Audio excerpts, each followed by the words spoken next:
죽어가는 모든 예배 다 살아나리라. 기독교 강요가 어떤 책인가를 서론적으로 이렇게 나누려고 했거든요. 근데 기독교 강요가 어떤 책인가를 나누려면 그 쓴 사람 칼빈에 대해서 또 살펴봐야 되잖아요. 그래서 전반부는 칼빈에 대해서 한번 살펴보고, 그다음에 후반부에서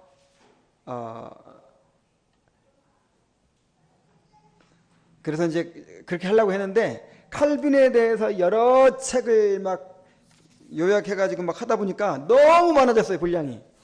그래가지고 오늘은 그냥 칼빈만 칼빈의 생애만 하고, 옛날에 우리가 이 사람 칼빈 다 읽었지만 다 잊어버렸을 줄로 믿고 칼빈의 생애를 다시 한번 살펴보기로 하고, 이 다음 주에는 명절 주간이라 한 주 쉽니다.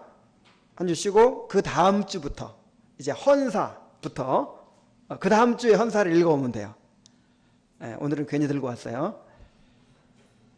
자, 그래서 오늘은 이제 칼빈의 생애를 함께 살펴보도록 하겠습니다. 자, 지금부터 시작을 하겠습니다. 성경의 인물을, 가장 중요한 인물을 한 사람 든다면, 자, 어떤 사람을 들 수 있을까요? 정답이 벌써 나왔죠. 물론 누가 더 위대하냐 뭐 이런 걸 어떻게 이렇게 비교할 수 있겠습니까? 그러나 교회사에 끼친 영향을 볼 때 어거스틴 같은 사람과 더불어 칼빈을 빼놓을 수가 없을 거라고 생각을 해요. 그리고 교회사에서 성경을 제외하고 가장 중요한 책을 하나 꼽는다면 어떤 책이 있을까요? 기독교 강요죠. 기독교 강요만큼 큰 영향을 미친, 그리고 중요한 책이 없다고 볼 수 있어요. 루터가 종교개혁을 일으킨 사람이라면 칼빈은 그 종교개혁을 완성한 사람입니다. 만일 칼빈이 없었다면 종교개혁이 이렇게 완성되지도 못했고 성공하지 못했을 것이라고 다들 이야기해요. 그리고 칼빈이 이 기독교 강요를 저술함으로써 이 종교 개혁을 이제 아주 뿌리내리게 만들었다고 볼 수 있습니다. 그래서 기독교 강요의 이제 본문에 들어가기 전에 먼저 칼빈의 생애를 살펴보는 것이 필요하겠다 싶어가지고 이제 칼빈의 생애를 한번 우리가 같이 살펴보도록 하겠습니다. 이 사람 칼빈이라는 책을 우리가 함께 읽고 나누었기 때문에 이제 어느 정도 대략적으로는 알고 있겠지만, 그래도 기독교 강요를 공부하기에 앞서서 다시 한번 우리가 살펴보고자 하는 것입니다. 먼저 이 칼빈의 어린 시절을 한번 살펴보죠. 칼빈은 1507년 7월 10일에 파리에서 북동쪽으로 약 60마일 떨어진 노용이라는 곳에서 아버지 제랄드 코벤과 어머니 잔느 르프랑 사이에서 7남매 중 둘째 아들로 태어납니다. 참고로 루터는 1483년에 태어났어요. 그럼 루터가 칼빈보다 몇 살 위죠? 24살 먼저 태어난 거예요. 그리고 이 스위스에서 비슷한 시기에 종교개혁을 일으킨 쯔빙글리는 1484년에 태어났습니다. 루터보다 한 살 미치죠. 그 다음에 칼빈과 동역했던 파렐은 1489년에 출생을 했습니다. 그래서 루터와 쯔빙글리가 종교개혁의 1세대라면 칼빈은 종교개혁 2세대라고 할 수 있죠. 그래서 칼빈이 이제 태어났을 때 이미 루터는 이제 24살이죠. 그리고 칼빈이 8살 때 루터가 이 95개조 반박문을 비텐베르크 성당 문에 붙이고 종교개혁의 깃발을 이제 들었어요. 그래서 먼저 이제 종교개혁 운동이 막 전 유럽에 번져가면서 이제 이렇게 카톨릭에서 또 이제 개신교가 이렇게 나오게 되는 그런 과정들을 칼빈은 지켜보면서 이제 루터나 뭐 블링거나 츠빙겔리나 이런 1세대들의 그 영향을 받고 그들의 서적들을 읽고 이제 또 칼빈이 거기에 기초해서 이제 종교 개혁을 완성할 수 있는 그런 기독교 강요라든지 그런 책들을 저술하고 또 종교 개혁 신학을 개혁 신학을 정립하게 된 것입니다. 칼빈의 어머니는 아주 경건한 여인이었는데 칼빈이 5살 때 병으로 죽었어요. 그리고 아버지가 재혼해서 2딸을 낳았습니다. 이 칼빈의 아버지는 본래 노동자였는데 워낙 근면하고 수완이 좋은 사람이었기 때문에 관청이라든가 교회에서 여러 가지 많은 업무를 보다가 결국 교회의 재정을 담당하는 그런 사람이 되었습니다. 그때 이제 바깥의 상황을 보면 아까 얘기했던 대로 칼빈이 8살 때 1517년 10월 30일 루터가 독일 비텐베르크 성당 문에 95개조 반박문을 내걸고 종교개혁을 일으켰고 또 스위스에서는 쯔빙길레가 종교개혁 운동을 일으켰고 프랑스에서는 이 칼빈이 태어난 프랑스에서는 이제 그 신교에 대한 탄압이 극심해져서 이 개신교도들이 화형을 당하는 일들이 아주 많아졌습니다. 자, 이런 상황에서 칼빈이 자라났는데 칼빈의 아버지는 귀족 계급에 이제 속하게 됐어요. 이제 이 교회에서 중요한 일을 맡았기 때문에.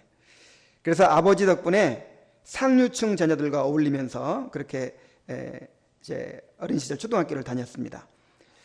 칼빈은 타고난 지성과 판단력으로 학우들 사이에서 뛰어난 인물로 인정을 받았다고 해요.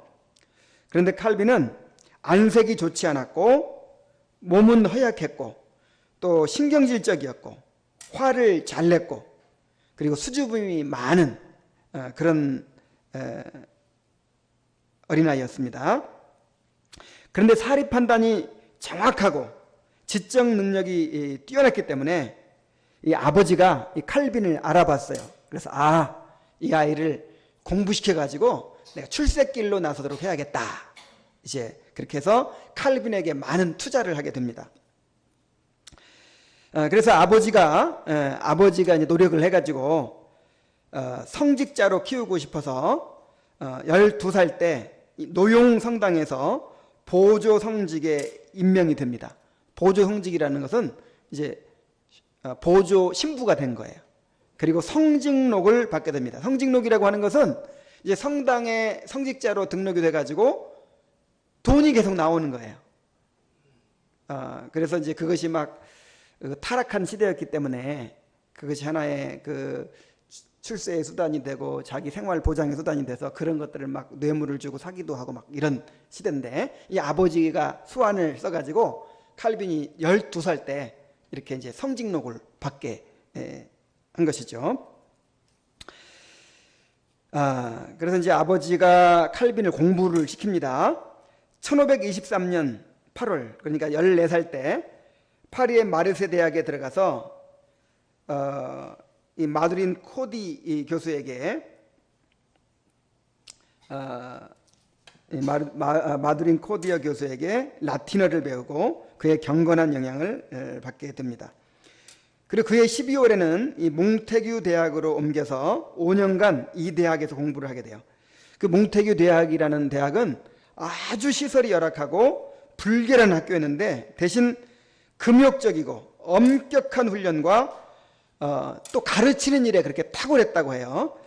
그래서 당시 유럽의 정신적인 흐름을 주도했던 에라스무스, 인문주의자로 유명하죠. 그 다음에 이그나티우스 로욜라. 이그나티우스 로욜라는 예수회의 창설자예요. 그 예수회가 뭐냐면 종교개혁이 일어났을 때 그 반종교개혁 운동을 일으킨 단체입니다. 예수회라는 단체가. 그 다음에 또 칼빈, 이런 사람들이 거기 다 이 몽테규 대학에서 나왔다는 거예요. 그래서 칼빈은 이곳에서 금욕주의적인 삶과 장시간 공부하는 습관을 익히고, 이곳에서 어거스틴과 아퀴나스 같은 사람들의 책들을 탐독하고 또 수사학, 논리학을 연마했어요. 그래서 칼빈이 이 토론의 달인이었답니다. 그럼 여기서 이제 다 이렇게 배운 거예요. 그리고 라틴어, 수학, 스콜라 철학, 성경 등을 집중적으로 공부했습니다. 그리고 1527년 18살 때에는 마테비레 지방의 정식 사제가 됩니다. 신부가 된 거예요. 로마 카톨릭 성당의 정식 신부가 됩니다. 그래서 7년 동안 신부로서 이제 이 성직록을 또 받게 되죠. 이 몽테규 대학에서 5년간의 대학 생활을 마치고 이제 신학 연구 자격 시험에 통과를 했어요. 이제는 본격적으로 신학교에 들어가서 신부 수업을 신부로서의 이제 그 공부를 하게 되는 것이죠. 그런데 그때 마침 아버지가 교회와 불화를 이제 일으켜서 교회에서 출교를 당하게 됩니다. 그래서 아버지가 너 신부 되지 마라. 너 차라리 법을 공부해라. 이렇게 이제 요구하게 돼요. 아버지 생각에 이제 교회와의 불화도 있었지만 이 성직자가 되는 것보다는 칼빈같이 똑똑한 사람이 법을 공부하는 것이 훨씬 돈을 잘 버는 일이 되겠다, 훨씬 출세하는 일이 되겠다 싶어가지고 그렇게 공부하도록 합니다. 그래서 이제 칼빈은 아버지의 제안을 받아들여서 이 오를레앙 대학으로 가서 법을 공부하게 됩니다. 거기서 프랑스 최고의 법학자인 이 피퍼 타이지안이라는 교수에게 법학을 배우는데, 나중에 이것이 제네바에서 여러 가지 법을 제정하는데 큰 도움이 됩니다. 그리고 1년 후에는 브루지 대학이라는 곳으로 옮겨서 루터파 신자였던 이 볼마르라는 교수에게서 헬라어를 배우고 그 외에 언어학, 문학 등을 공부를 합니다. 그리고 1531년 5월에 이제 아버지가 세상을 떠나요. 그래서 그동안에 이제 법학 공부를 하고 막 이렇게 하는 것은 칼빈이 원하는 것이 아니었어요. 아버지가 하라고 하니까 그렇게 한 건데, 아버지가 돌아가시니까, 아버지가 이제 세상을 떠나니까 자유롭게 자기가 하고 싶은 공부를 하게 됐어요. 그래서 이제 이 고전 공부를 하고 싶어가지고 파리 왕립대학으로 옮겨서 헬라어와 히브리어 연구를 계속하고 1532년 1월에는 이제 오를레앙 대학에서 법학 박사학위를 받게 됩니다. 이제 한 사람의 이 그리스도인에게 있어서 가장 중요한 사건은 회심이죠, 회심. 과연 칼빈은 어떻게 해서 회심을 하게 되었을까요? 어떻게 해서 이제 정말 하나님께 자기를 드리게 되었을까요? 그런데 사실 칼빈은 이런 개인적인 이야기들이 그렇게 많지 않아요. 왜냐하면 칼빈이라는 사람의 그 성격 특성상, 그리고 칼빈의 그 경건한 성품상, 그리고 자기를 드러내고 자기 이야기를 하고 막 이렇게 하지 않았기 때문에 그렇게 칼빈이 어떻게 이제 개인적으로 살았는지 그것이 많이 이렇게 드러나진 않지만, 칼빈이 남긴 서신이라든지 여러 곳에 기고한 글이라든지 뭐 이런 걸 통해서 이제 유출을 할 수가 있는 것이죠. 1532년 23살 때 이제 공부를 다 마쳤잖아요. 그리고 아주 실력 있는 학자가 된 거예요. 고전에 정통한 학자가 된 거예요. 그래서 이 고향 노용에서 세네카의 관용론 주석이라는 책을 출판하게 됩니다. 이 세네카의 관용론은 이 로마 황제 네로가 기독교인들을 핍박했죠. 극심하게 핍박하니까 이 스토아 철학자였던 세네카가 왕의 마음을 돌이키기 위해서 쓴 책이 바로 관용론이에요. 이 기독교인들을 이렇게 무자비하게 핍박해서는 안 된다. 이런 것을 이렇게 이제 얘기해가지고 왕의 마음을 돌이키기 위해서 쓴 책이었죠. 칼빈이 이 책을 쓴 것은 당시 프란시스 1세가 개신교도들을 박해하는 것에 대해 의분을 품고 그 왕의 마음을 돌이키기 위한 목적도 있었어요. 그러나 그것보다는 내가 이만큼 공부를 했으니까 내가 뭔가 좀 내 실력을 발휘해가지고 내가 학계에 인정을 받아야겠다라고 하는 야망이 있었다는 거예요. 당시 세네카의 관용론 주석은 인문주의자로 명성을 떨치던 이 에라스무스가 이미 썼어요.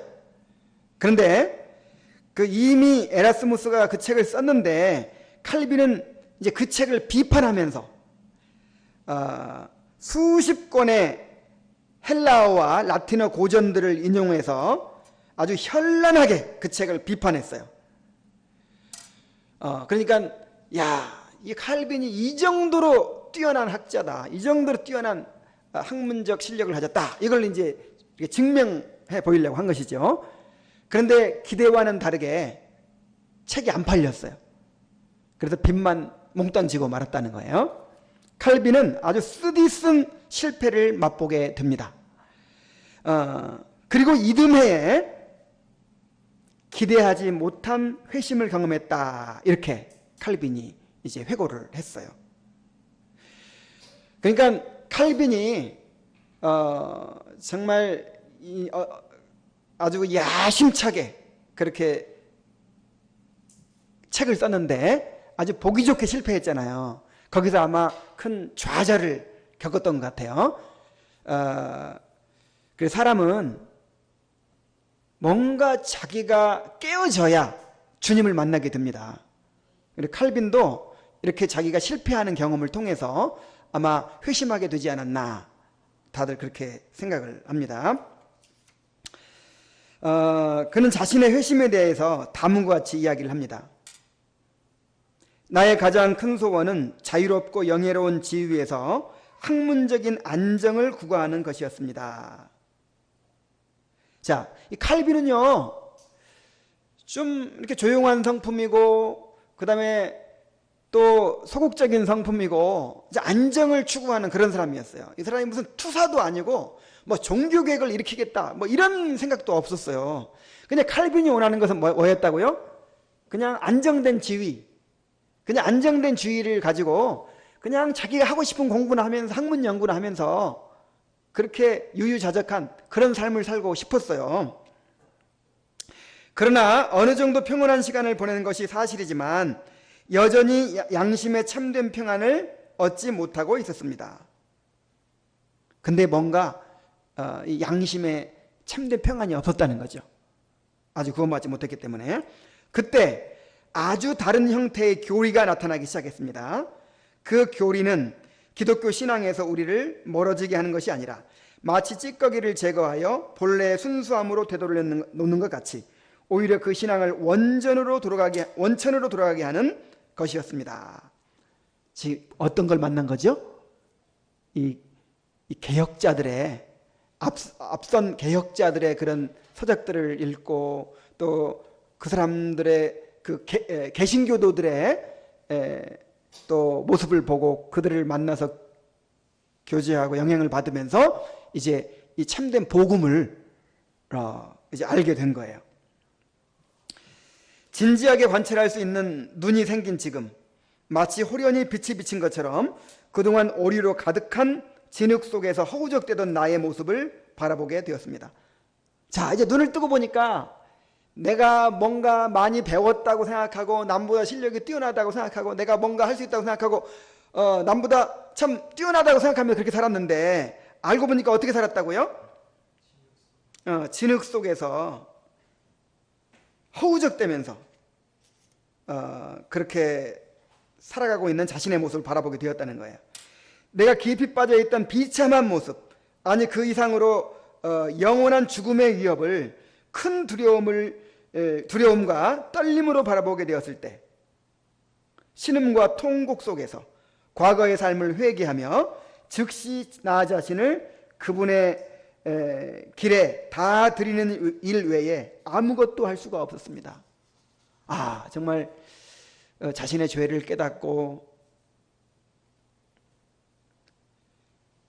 자기가 아무것도 아닌 무가치한 존재라는 것을 철저히 깨닫게 되니까 나 자신을 하나님께 이제 드리는 것밖에는 다른 길이 없었다는 거죠.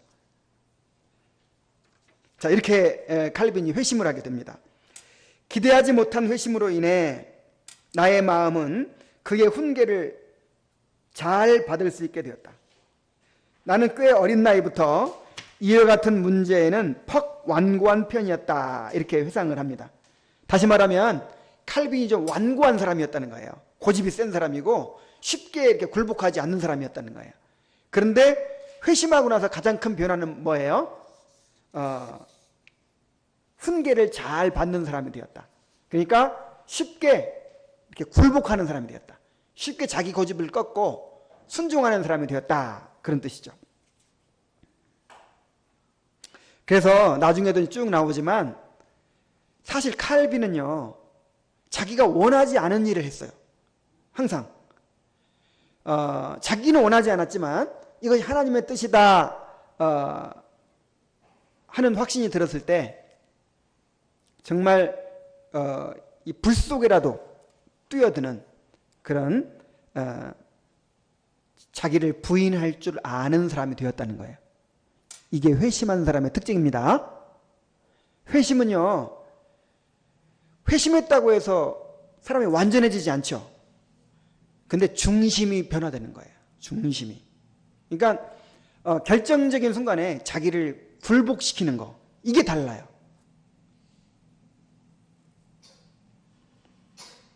회심 후에 칼빈은 하나님을 보다 더 잘 알고 싶고 하나님을 더 잘 증거하고 변증하기 위하여 성경을 더 열심히 연구하고자 하는 강렬한 열망으로 자신이 불붙고 있음을 깨닫게 되었습니다. 그러니까 이게 뭡니까? 공부하는 목적이 바뀐 거예요. 그전에는 공부를 왜 했죠? 자신의 야망을 위해서 공부를 했어요. 그런데 이제는 하나님을 더 알고 싶어서 하나님의 영광을 위하여 좀 하나님을 사람들에게 더 잘 소개하고 하나님을 변호하기 위해서 그렇게 공부를 하고자 했다 하는 것입니다. 그래서 회심 후에 1년도 되지 않아서 많은 사람들이 가르침을 받고자 찾아오기 시작했다는 거예요. 그러니까 일부러 막 이렇게 누굴 가르치려고 막 했던 것이 아닌데, 자, 이 구원받은 사람에게서는 생명이 흘러나오죠. 뭔가 할 말이 있죠. 그러니까 그동안에 이제 칼빈이 공부했던 그런 것들이 이제 이 그리스도 중심으로 이렇게 깨달아지고 이제 정말 성경을 가르치는 교사로 이렇게 변화가 된 거예요. 그래서 칼빈한테 질문하고 칼빈에게 배우고 칼빈에게 이렇게 뭔가 가르침 받기 원하는 사람들이 많이 생겨나기 시작한 거예요. 그리고 회심한 지 3년 만에 기독교 강요 초판을 쓰게 됩니다.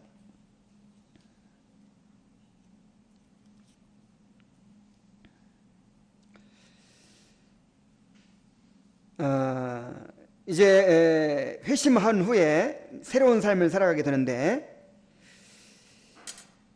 이제 카톨릭과 결별하는 사건이 일어납니다. 1533년에 몽테규 대학에서 함께 공부한 이제 친구죠. 니콜라스 콥이라는 사람이 파리 대학의 총장으로 취임을 하게 됩니다. 근데 그 취임 연설을 할 때 이 칼빈이 그 원고를 대신 써줬다고 해요. 근데 원고의 내용이 뭐냐면 칼빈은 지금 회심했죠. 그리고 이미 이제 카톨릭 신앙에서 이제 이 개신교의 신앙으로 바뀌었죠. 그래서 칼빈이 써준 그 원고 가운데 어떤 내용들이 있었냐면은 이신칭의의 교리, 오직 믿음으로 구원받는다는 오직 믿음, 오직 은혜의 교리가 들어있었고, 그 다음에 이 카톨릭의 부당한 핍박에 대한 비판이 들어있었어요. 그래서 이 니콜라스 콥이 이 연설을 강력하게 막 했어요. 그러니까 어떤 일이 일어났겠어요? 발칵 뒤집혔죠. 당장 체포령이 떨어졌어요. 그래가지고 이제 니콜라스 콥도 이제 체포를 하게 되고, 그 다음에 이것을 이 배후에 칼빈이 있다 해가지고 칼빈까지 이제 체포령이 떨어졌는데, 그래서 이제 피신을 하게 됩니다. 니콜라스 콥은 바젤로 피신하게 되고, 칼빈은 고향 노용으로 돌아가서 이제 카톨릭 수사로서의 경력과 성직록을 포기합니다. 나 이제 이거 그만 받겠어. 나는 이제 카톨릭 수사로서의 삶을 끝내겠어. 이렇게 포기를 하는 것이죠. 그리고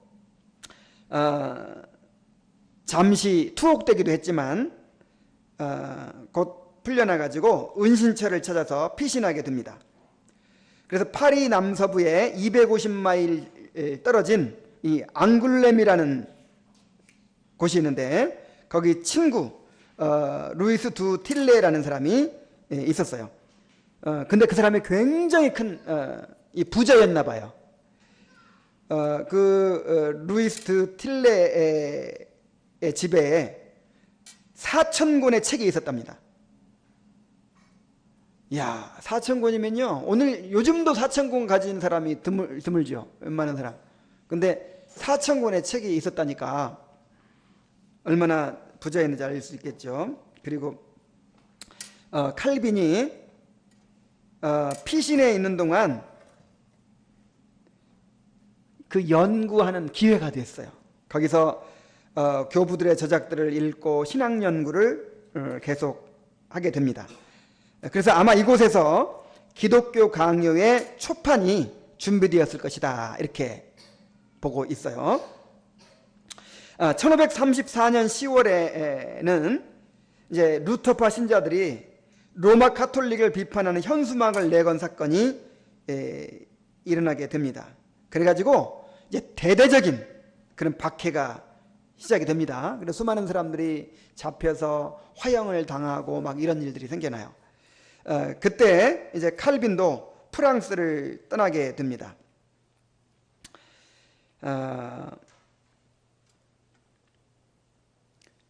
이 칼빈은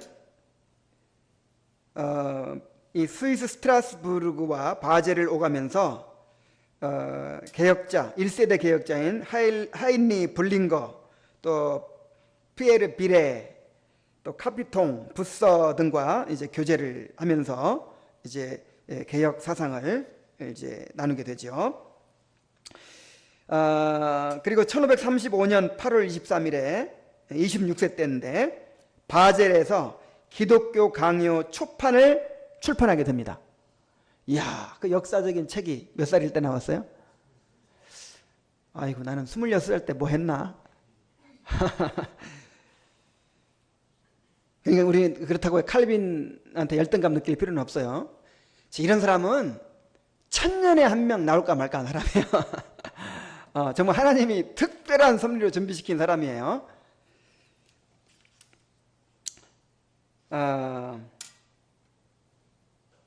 이 기독교 강요를 쓴 목적은 이제 처음에는 성경의 진리를 체계적으로 가르칠 목적으로 이제 기록을 한 거예요.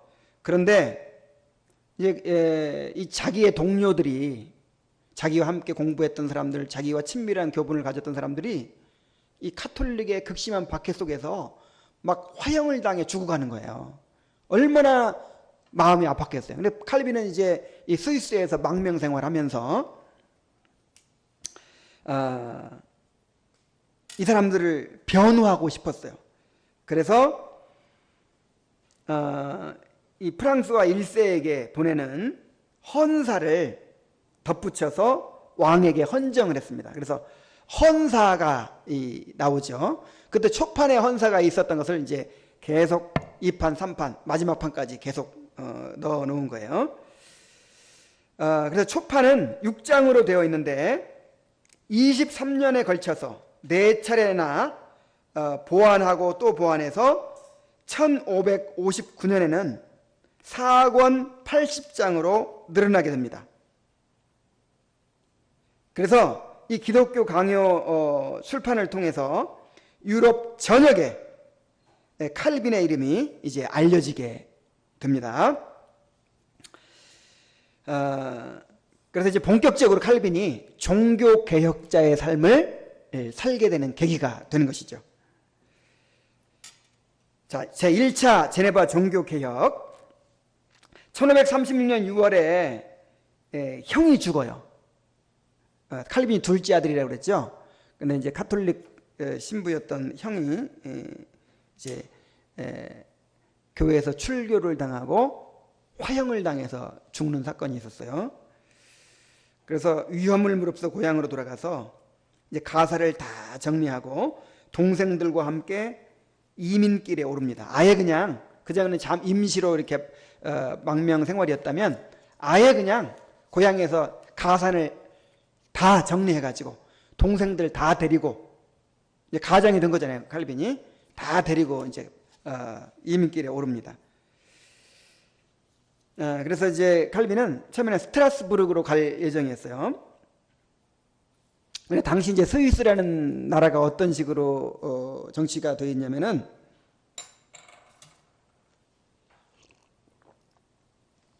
지금도 스위스는 이 26개의 이제 칸톤이라고 하거든요. 주 비슷한 개념인데 도시국가 비슷한 개념이라고도 볼 수 있고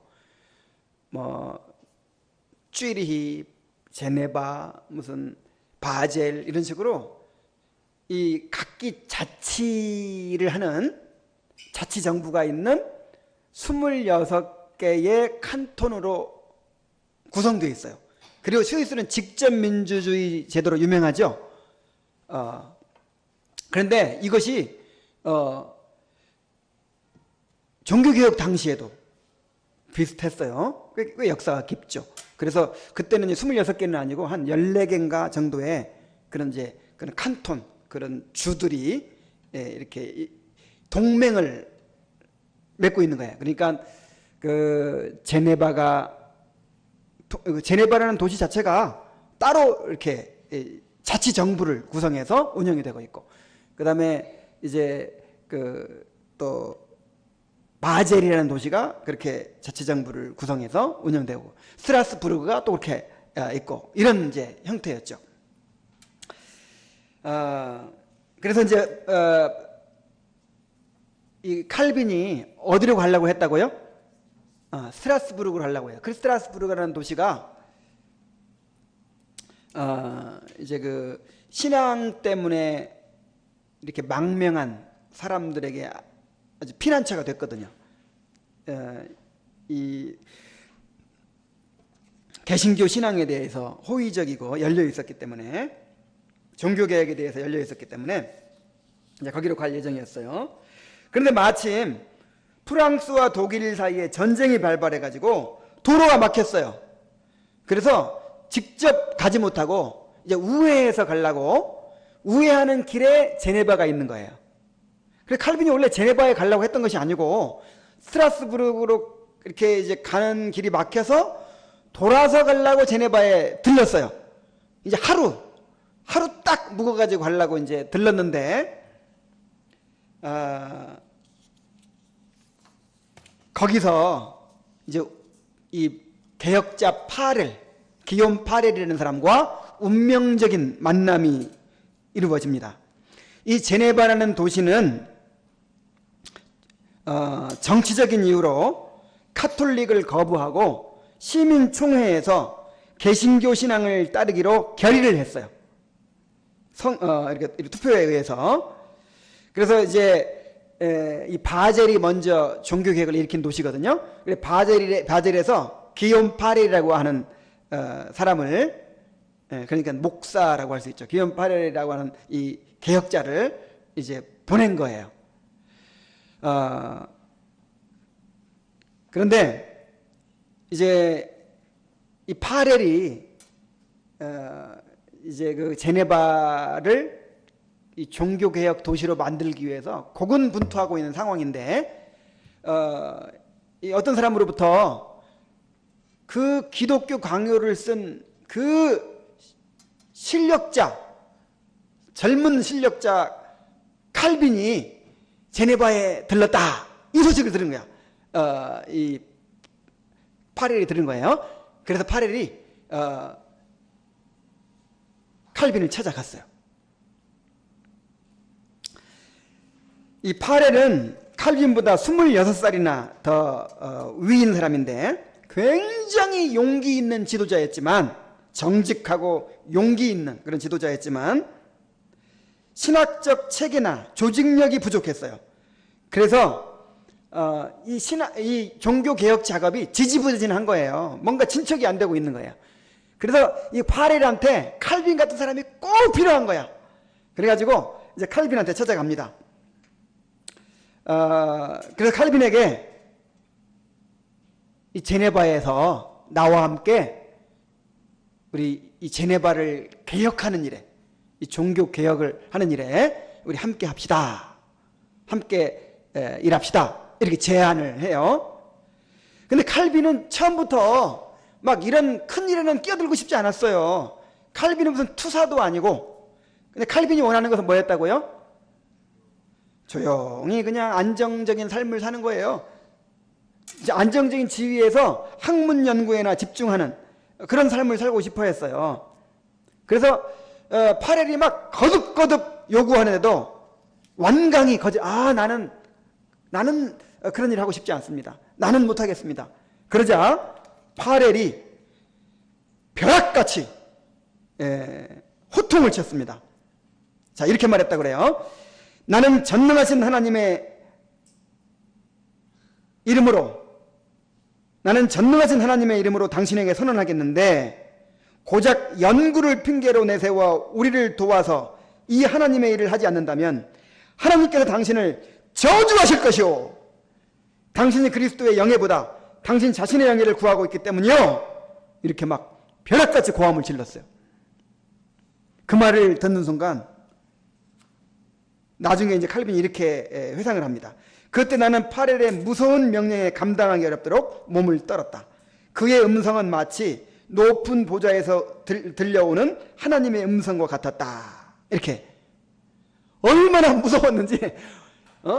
당신 만약에 이거 거부하고 가면 하나님께서 당신을 저주하실 것이요. 막 그러는데, 아이고 이거 안 들었다가는 저주받을 것 같아요. 막 너무 무서워가지고 이제 굴복을 했어요. 그래가지고 그때 파렐한테 붙들려가지고 이제 제네바에서 파렐과 함께 이제 사역을 시작하게 됩니다. 1536년 8월 하순에 이제 제네바에서 성경 교사로 사역을 시작하게 되는데, 이 제네바의 사역은 순탄하지 않았어요. 그는 거의 알려지지 않은 상태였기 때문에, 그리고 이 외국인이잖아요. 외국인이 어디서 굴러와가지고 감나라 배나라 하는 것이 아주 그냥 이 거부감을 가진 거예요. 그래서 사례비도 제대로 받지 못했다고 해요. 제네바는 당시 16,000명 정도의 시민이 있었는데 도박과 술 취함, 사치스러운 분위기가 팽배했다고 합니다. 아주 그냥 엉망진창이었어요. 그래서 칼빈은 신앙고백서를 작성하고 이것을 기초로 해서 제네바의 종교개혁을 추진하고자 했습니다. 특히 당회를 구성해서 교회에서 치리권을 행사하고자 했습니다. 그러니까 이제 칼빈이 그렇게 강조했던 거, 개혁하려고 했던 게 이제 세 가지라고 했죠. 일단 교리를 개혁해야 돼요. 이 오류로 가득한 이제 이 교리를 성경의 진리로 회복을 해야 되겠죠. 그 다음에 예배와 성례를 회복해야 돼요. 그 다음에 또 중요한 것이 뭐냐? 이 정치를 회복해야 돼. 말하자면 치리와 권징. 그러니까 이 교회는요, 주님의 다스림을 받아야 돼. 이 교회 직분자들을 통해서 다스림을 받아야 돼요. 그래야만 성도의 삶이 바르게 될 수 있다, 이런 확신을 가졌어요.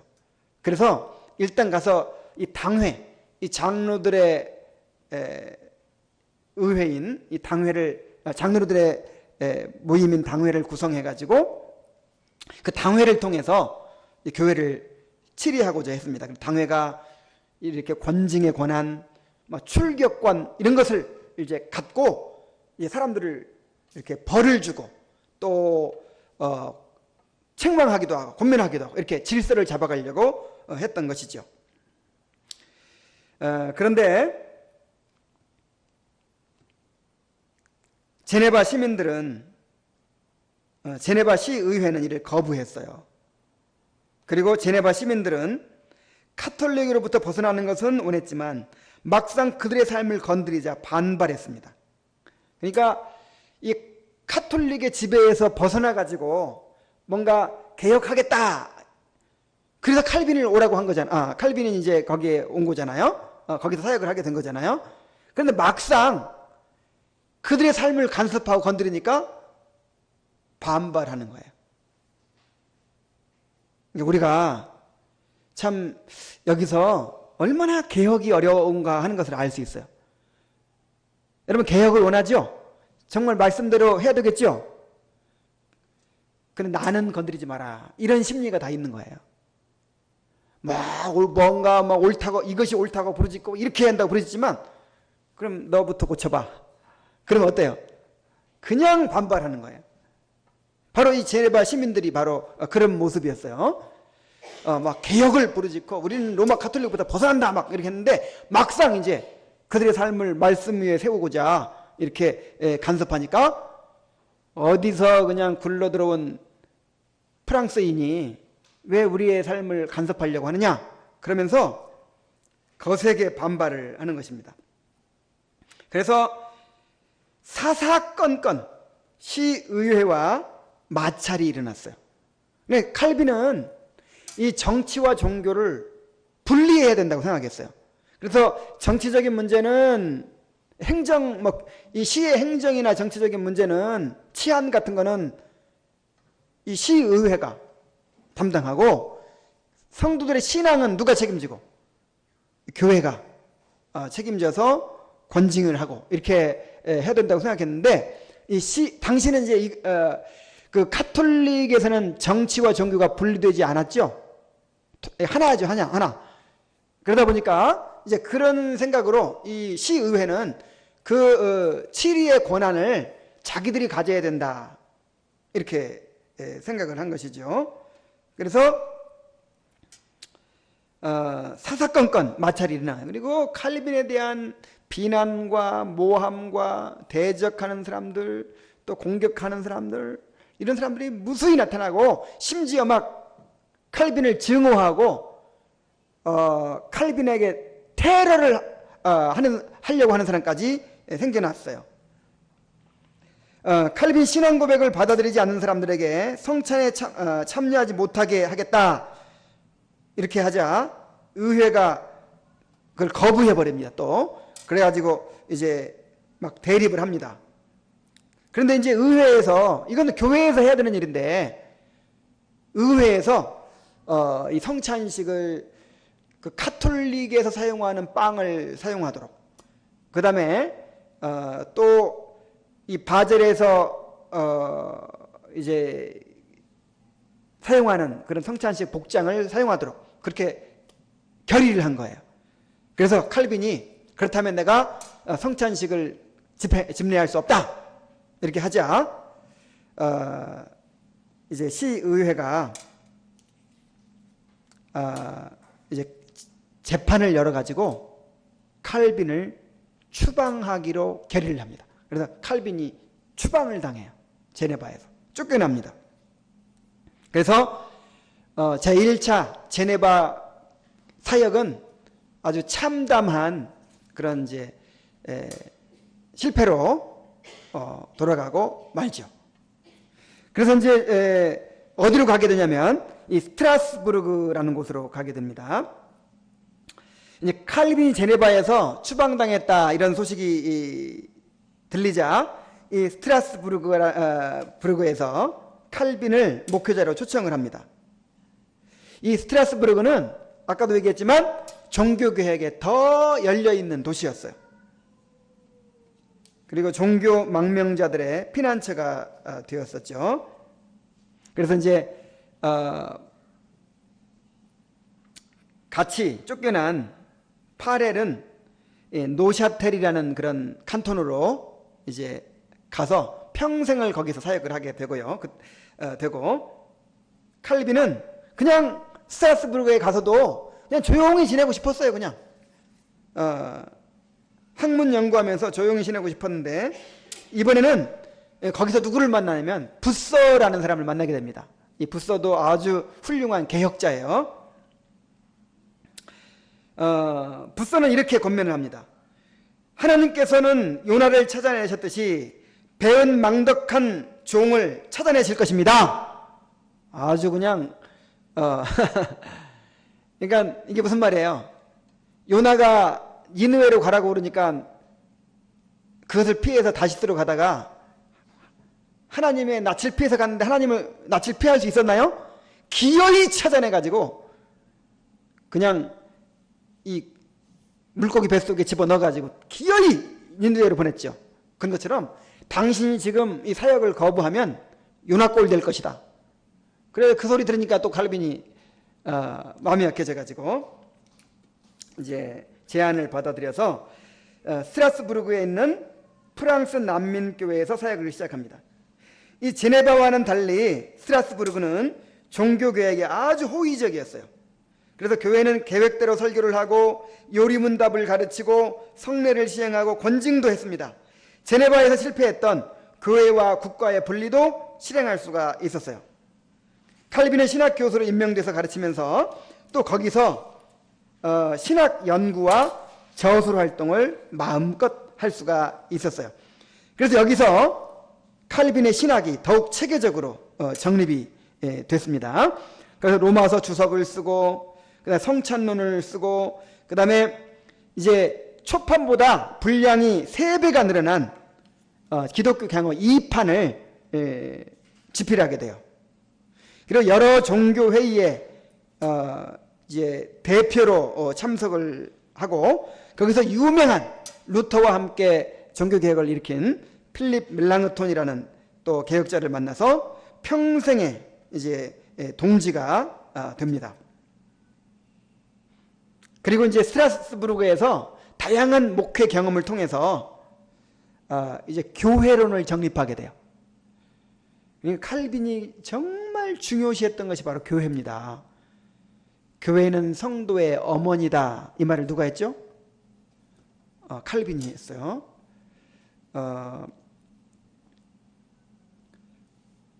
이제 칼빈은 이 로마 카톨릭이 이 거짓 교회라는 것은 이제 공격을 하고 비판을 하고 거기서는 나왔어요. 그런데 구체적으로 그러면 어떤 교회가 참 교회냐, 우리가 어떤 교회를 만들어야 되느냐, 이것은 아직 그렇게 명확하게 정립되지 않았었는데 이 스트라스부르크에서의 사역과 또 연구 활동을 통해서 이제 칼빈의 교회론이 이제 딱 정립이 된 거예요. 그리고 스트라스부르크에서 칼빈이 결혼을 하게 됩니다. 자, 이 칼빈의 결혼 과정이 재미있어요. 자, 당시 이제 칼빈은 32살이 됐어요. 노총각이 됐어요. 32살이면 우리 여기 우리 지금은 노총각 축에도 못 떠네. 근데 옛날에는 노총각이었습니다. 이 결혼에 관심이 없었어요. 결혼에. 왜냐하면 이 학문과 사역을 위해서는 독신일로 사는 것이 더 좋다고 여겼기 때문입니다. 그리고 당시에 로마 카톨릭에서 루터라든지 무슨 부서라든지 막 이런 사람들을 개혁자들을 공격하는 그 구실 중에 하나가 뭐였냐면 결혼하고 싶어가지고 이런 그 쾌락의 욕구 때문에 이 카톨릭을 버리고 나갔다 이렇게 공격을 합니다. 루터도 이제 루터가 신부는 결혼 안 하죠. 근데 카톨릭에 나 신부 포기하니까 결혼 안 할 필요 있어요, 없어요? 그래서 카탈리나라는 그 수녀하고 결혼했어요. 신부 수녀들이었는데 이제 결혼하는 막 그런 일들이 막 일어나요. 그러니까 카톨릭에서 뭐라고 공격하겠어요? 결혼하고 싶어가지고 이 교회를 버리고 떠났다. 이런 비난들이 있었기 때문에 칼빈은 그것도 의식했어요. 그래서 이제 결혼에 그렇게 관심을 안 가졌는데 점점 칼빈도 결혼의 필요를 느끼게 됩니다. 첫째는 이 스트라스부르크에 체류하는 동안 정말 아끼는 사람들이 계속해서 연달아 죽는 사건이 일어나게 돼요. 그러면서 이 스트라스부르크도 결국은 타향 땅이잖아요. 프랑스 이 고향에서 제네바로 갔다가 이제 스트라스부르크로 이제 쫓겨갔는데 거기서 정말 사랑하는 사람들이 하나 둘 죽고 이러는 과정을 통해서 굉장히 극심한 고독감을 느낀 거예요. 거기다가 이 부서의 집에서 이제 살았거든요. 근데 부서의 집에서 또 나오게 됩니다. 그러면서 이제 칼빈이 동생들을 데리고 있었다 그랬죠. 동생들과 또 이제 뭐 제자들 막 이런 사람들을 딸린 식구들이 많았어요. 그래서 이제 그 사람들을 돌봐야 되는데 여자의 손길이 있어야 되잖아요. 막 가정부를 얻고 막 그랬는데 아주 가정부가 고약한 가정부였나 봐요. 그래가지고 더 결혼의 필요성을 느꼈다고 그래요. 그리고 이제 부서나 파렐이나 멜랑흐톤 이런 사람들의 그 행복한 가정 생활을 보면서 이야 정말 결혼해서 사는 것이 야 이렇게 좋은 점이 많구나, 이렇게 이점이 있구나, 요거를 이제 보게 된 거예요. 그래서 그런 것들이 긍정적인 영향을 미쳤습니다. 그리고 내성적인 성격에다가 건강이 아주 안 좋은 칼빈에게 자신을 돌봐줄 내조자가 이제 필요하게 된 거예요. 그래서 이제 나도 결혼을 해야겠다 이런 생각을 이제 하게 됐습니다. 그래서 자기가 원하는 배우자감을 이런 식으로 이렇게 이야기를 합니다. 내 아내가 될 사람으로부터 내가 무엇을 바라는지를 항상 염두에 두시기를 바랍니다. 지금 이제 칼빈의 신부감 구하려고 하는 그 중이 제 머리 못 깎는다고 누가 해줘야 될 거 아니에요. 그러니까 이제 그 부서라든지 이런 파렐 이런 동역자들한테 이렇게 얘기를 하는 거야. 내 신부감 이런 사람 나 원합니다. 이렇게. 저는 첫눈에 반하는 예쁜 용모에만 이끌려 사랑에 빠지는 그런 저급한 종류의 사람이 아닙니다. 내 마음이 끌리는 유일한 아름다움을 갖춘 여인은 바로 정숙하고 수다스럽지 않고 괴팍스럽지 않고 검소하고 인내심이 있고 그리고 내 건강에 관심이 있는 그런 여인입니다. 이게 눈이 높은 거야 낮은 거야?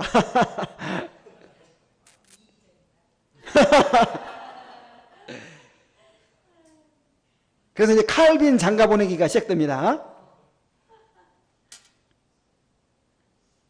이제 칼빈의 뜻을 알게 된 이 부서와 파렐이 적극적으로 나서서 칼빈의 신부감을 구하기 시작합니다. 첫 번째 후보자는 독일 귀족 출신의 여성이었어요. 근데 그 여자를 만나보니까 프랑스어를 못하잖아요. 자기가 지금 자기한테 딸린 식구들은 다 프랑스 사람들인데. 그리고 칼빈은 너무 가난해요. 그렇게 막 열심히 사역을 하는데 이 사례비를 넉넉히 주질 않았어요. 그래서 아주 최소한의 생활비로 그래 생활을 하는데 이 귀족 출신 여자를 아내로 맞이했다가는 그 생활을 감당하기 어렵겠다 이렇게 판단해가지고 아이고 이 여자는 안 되겠습니다 하고 이제 거절했어요. 두 번째 후보자는 칼빈이 원하는 조건에 딱 맞는 여인이었어요. 프랑스 출신에다가 부유하지 않고 가난한 출신에다가 또 개신교 신앙을 가졌어요. 그런데 칼빈보다 15살이나 연상이었어요. 아이고 이 여자는 나이가 너무 많습니다. 안 되겠습니다 해가지고 그 여자도 이제 거절을 했어요. 자, 세 번째 후보자는 정말 칼빈이 마음에 들어했다고 해요. 동생을 보내서 이제 프랑스에서 이렇게 초청해 오려고 했던 그런 여인이었는데, 이제 결혼을 할 수 있을 것 같습니다 그렇게 주위 사람들한테 얘기까지 했는데 성사가 안 됐어요. 그러니까 어떤 이유인지 성사가 안 돼가지고 실패가 이제 거듭되니까 거의 포기 상태에 있었어요. 그런데 아주 가까이에서 신부감을 찾게 됩니다. 칼빈이 목회하는 교회에 교인 중에 이 제세례파 출신의 한 가정이 있었어요. 그러니까 당시에 카톨릭이 있고 그 다음에 루터파가 있고 그 다음에 또 제세례파가 있어요. 근데 이 제세례파는 이 개혁파 신앙과 좀 달라서 나중에 이제 칼빈이 예를 들어서 막 영혼 수면설 같은 걸 주장한다든지 유아 세례를 거부한다든지 또 막 극단적인 막 그런 주장들을 막 했어요. 그래서 칼빈이 이제 굉장히 이렇게 제세례파에 대해서 공격하기도 했지만은 제세례파가 또 순수한 면이 있는 거예요. 굉장히 이상적이고 순수한 면이 있는 거예요. 그래서 제세례파도 핍박을 피해가지고 지금 이제 막 스트라스부르크 같은 곳으로 이렇게 와 있는 거예요. 그런데 이제 그 중에 한 가정이 칼빈이 목회하는 교회에 이제 성도로 있는 거죠. 그런데 칼빈이 계속 말씀을 전하고 또 신방하고 하면서 이제 은혜를 받아가지고 이제 제세례파 신앙을 버리고 칼빈이 가르치는 신앙을 따르게 됐어요. 그런데 애석하게도 전염병이 돌아가지고 남편이 죽은 거예요. 그런데 부인이 이제 그 두 아이와 함께 이게 살아가게 됐는데, 자, 우리 교회 성도가 그렇게 지금 된 거예요. 그러니까 칼빈이 얼마나 참 마음이 아팠겠어요. 그래서 아주 그 연민을 가지고, 그리고 또 그 여자가 굉장히 경건하고 또 인내심도 강하고, 이 인품이 훌륭한 여자였다 그래요. 그래서 정말 연민을 가지고 그 바라보았는데, 이 부서가 이 여인을 칼빈에게 신부감으로 소개한 거예요. 그녀가 바로 칼빈보다 6년 연상의 이델레트 브루라고 하는 여인이었습니다. 그녀는 겸손과 근검과 온유함을 겸비한 내적 아름다움을 가진 여인이었습니다. 그래서 칼빈은 그녀의 그런 내적 아름다움을 보고 그녀를 이제 아내로 선택을 했어요. 근데 그녀가 건강이 좋지 못했다고 합니다. 그렇지만 1549년 4월 병들어 죽을 때까지 온 힘을 다해서 칼빈을 내조했습니다. 근데 칼빈은요, 이 가정생활은 불행했어요. 이 어린 시절부터 그랬죠. 5살 때 어머니가 죽었기 때문에 이 따뜻한 어머니의 품을 알지 못했어요. 아마 그래서 더 교회는 성도의 어머니다 그렇게 이야기했는지도 몰라요.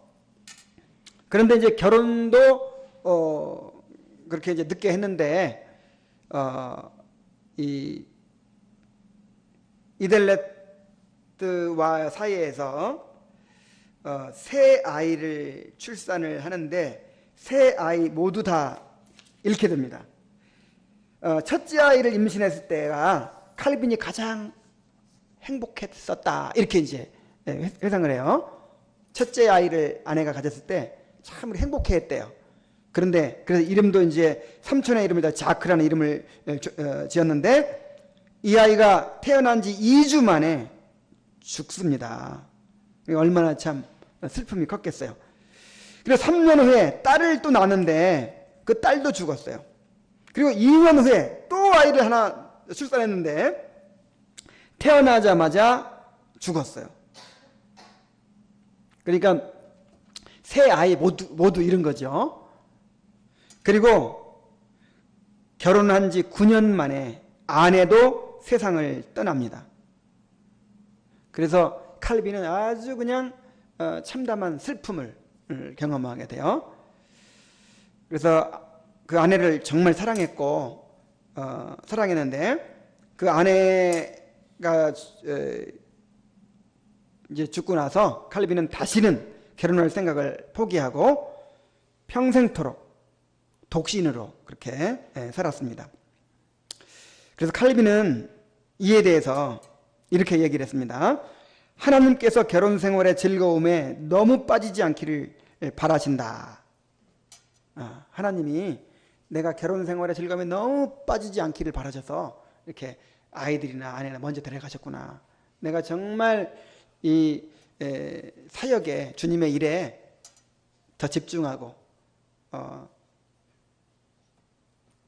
또 헌신하기를 바라시는구나. 이렇게 이제 이런 메시지를 받아들이고 불평하거나 원망하거나 그런 것이 아니고 참 하나님의 영광을 위해서 또 충성하는 거예요.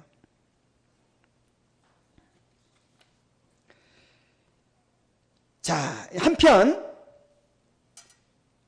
칼빈을 쫓아낸 제네바 씨가 어떻게 됐을까요?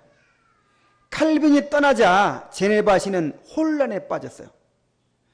칼빈은 정말 이 교회가 어떠해야 되는지를 이제 알고 있잖아요. 그래서 정말 이 교회를 하나님의 말씀 위에 바로 세우고자 했고 권징을 통해서 질서를 잡고자 했고 교회를 거룩하게 만들고자 했어요. 그런데 그렇게 눈에 가시 갔던 칼빈이 없어지니까 교회가 어떻게 됐겠어요? 완전히 통제가 안 되는 거예요. 그냥 엉망진창이 되는 거예요. 많은 목사들이 제네바를 떠나고 이제 분쟁과 혼란으로 얼룩지게 됐습니다. 그리고 당시에 프랑스와 베른이라는 또 칸톤이 제네바의 독립을 위협하고 있는 상황이었기 때문에 제네바는 칼빈 같은 용기 있는 지도자를 필요로 했습니다. 그리고 제네바시 선거에서 파렐파가 승리하게 됩니다. 그러니까 이게 지금 정치에 의해서 막 좌우되는 거예요. 그러니까 제 1차 제네바 사역 때는 개혁파가 있고, 그러니까 이제 시의회 중에서도 개혁을 지지하는 파가 있고, 개혁을 반대하는 파가 있겠죠. 그래서 어느 파가 정권을 잡느냐에 따라서 이제 그 개혁이 좌우되는 거예요. 근데 칼빈이 1차 제네바 사역 때는 반개혁파가 정권을 잡아버린 거예요. 그러니까 사사건건 칼빈을 반대하는 거죠. 근데 이 개혁파가 이제 정권을 잡은 거예요. 그리고 어떤 일이 있었냐면은 칼빈이 스트라스부르크에 있을 때 이 사돌렛 추기경, 천주교의 사돌렛 추기경이 이 제네바 당국에 편지를 보냈어요. 이러이러한 이유로 너희들은 지금 잘못되어 있다. 그러니까 빨리 카톨릭으로 돌아와야 된다. 근데 이 소식을 듣고 칼빈이 그 편지에 대한 반박문을 아주 그냥 명문장으로 썼어요. 그래가지고 카톨릭에서 더 이상 답변할 수도 조차 없도록 그렇게 써서 보냈어요. 자, 이런 멀리 떨어져 있으면서도 이제 제네바를 위해서 기여도 한 거죠. 그래서 이제 제네바 시는 정식으로 칼빈을 다시 초청하게 됩니다. 근데 칼빈이 가고 싶겠어요? 안 가고 싶겠어요? 죽어도 안 가고 싶어요. 어느 정도 가고 싶지 않았냐면 다시 지옥과 같은 곳으로 돌아가야 되는가? 그러니까 거기 있는 동안의 삶이 뭐 같았다는 거예요? 지옥 같았다는 거예요. 그래서 이런 말까지 했습니다. 하루에 1000번도 넘게 죽음의 고통을 겪는 그 십자가를 지느니 차라리 100번 죽는 것이 낫겠다. 그러니까 하루에도 몇 번 죽어요? 1000번. 그냥 거기 있는 동안은 그냥 살얼음판을 겪는 거예요. 순간순간 신경이 곤두서야 되고 긴장해야 되고 싸워야 되고 말씀 한번 전해도 그냥 편하게 전할 수가 없고 교회의 어떤 사역을 편하게 할 수가 없고 끊임없이 공격하고 끊임없이 막 대적하고 심지어 테러를 저지르고 막 이런 상황에서 몸도 건강도 약하고 참 이 마음도 참 소심한 칼빈이 얼마나 스트레스가 많았겠어요.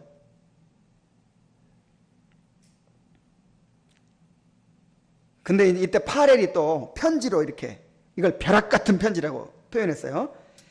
제네바에 돌들이 오라고 부르실 때까지 기다리겠습니까? 이렇게 또 벼락 같은 편지를 보냈어요. 그래서 이제 칼빈이 또 고집을 꺾고 굴복합니다. 자, 그러면서 이렇게 말합니다. 이 문제에서 제 자신의 주인은 제가 아님을 기억하며 저의 심장을 희생제물로 주님께 바치며 하나님께 순종하기 위해 사슬에 묶인 저의 영혼을 드립니다. 나는 죽어도 가기 싫지만 거기 가서 지내는 것이 지옥 같은 일이지만 지금 칼빈은요 이 스트라스부르크에서 너무 행복한 생활을 보내는 거예요. 아주 그냥 거기서 지금 이제 아내가 죽기 전이고 그 다음에 거기는 호의적이고 그냥 칼빈이 원하는 대로 다 되는 거예요. 칼빈을 이렇게 세워주고 인정해주고 마음껏 사용할 수 있는 것인데 지금 잘하고 있는데 거기를 떠나서 어디로 가라고? 그 지옥 같은 곳으로 오라는 거야. 그러니까 한번 쫓아냈었잖아 또. 자, 여기 정말 나중에도 얘기하겠지만은 이게 구원받은 사람의 태도입니다. 이것이 자기를 꺾을 줄 알고 자기를 부인할 줄 알고 순종할 줄 아는 것.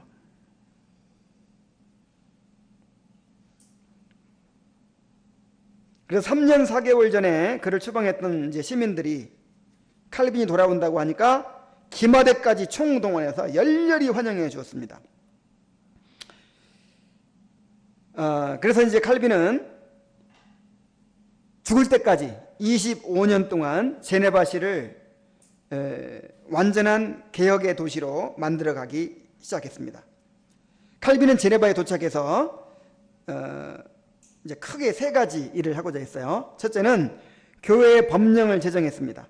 장로교 제도를 확립하고 이 당회, 이 당회가 이제 그 장로들의 모임이라고 했죠. 그래서 거기서 이제 결의를 해서 7일을 하는 거죠.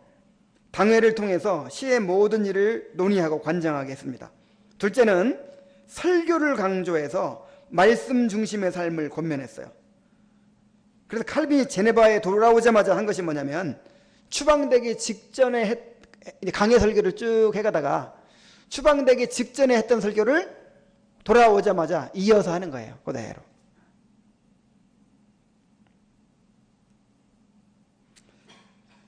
그 다음에 철저한 교회 교육을 통해서 강력한 권징을 실시했습니다. 그래서 막 예를 들어서 예배 시간에 조는 사람 예배 시간에 뭐 교회 안 나오고 뭐 무슨 공놀이 했던 사람 구류 며칠 막 이러시고 강력한 권징을 실시해 가지고 질서를 잡기 시작해요.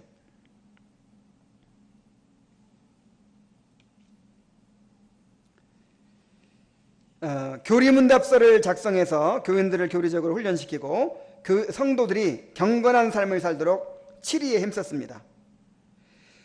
그래도 계속해서 당회와 시의회 간의 갈등이 있었고 칼빈을 비난하고 대적하는 자들이 있었지만 칼빈은 굽히지 않고 장로 제도를 통해 엄격하게 교회의 질서를 세우기 위해서 노력했습니다.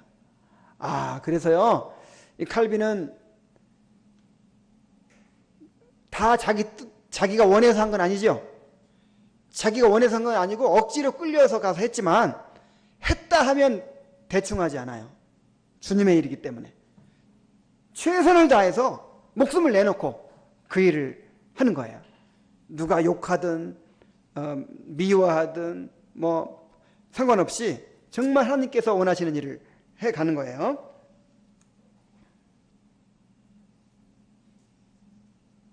그래서 제네바시에는 도박이 사라지고 댄스가 금지되고 사치와 방탕한 생활이 자취를 감추게 됐습니다. 많은 사람이 교회를 찾아 나왔고 칼빈의 설교를 듣기 위해서 성 베드로 교회는 항상 가득 차게 되었습니다. 칼빈은 어느덧 제네바의 정신적 기주가 되었고 제네바시는 대소사를 그와 논의하며 실행을 했습니다. 그리고 스코틀랜드의 개혁자 존 낙스가, 이 장로교회 아버지예요, 이 사람이. 존 낙스가 제네바에 와서 지내면서 칼빈에게 영향을 받고 이제 스코틀랜드로 돌아가서 칼빈을 따르는 장로교회의 이제 발상지로 만들었습니다.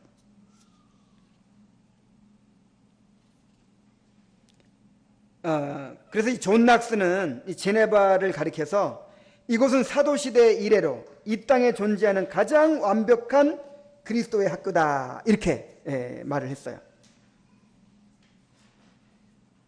칼빈은 제네바에 있으면서 오래도록 외국인 신분으로 살았습니다. 나중에 이제 제네바시에서 명예 시민증을 줘요. 근데 칼빈은 시민권이 없이 그렇게 이방인으로 계속해서 살았어요.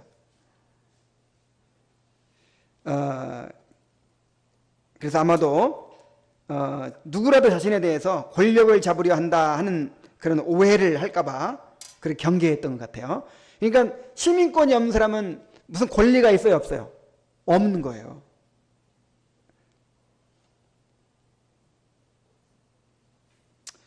그런 와중에도 칼빈을 모함하고 대적하는 사람들이 끊임없이 일어났는데, 그리고 문제를 일으키는 사람들이 끊임없이 있었는데, 그 중에 정말 칼빈에게 뼈아픈 사람이 하나 있는데 누구냐면 세르베투스라는 사람이에요. 자, 지금도 인터넷에 칼빈 쳐보세요. 그러면 칼빈이 살인자다, 막 칼빈에 대해서 이렇게 하여간 비난하는 그런 책들도 많고요.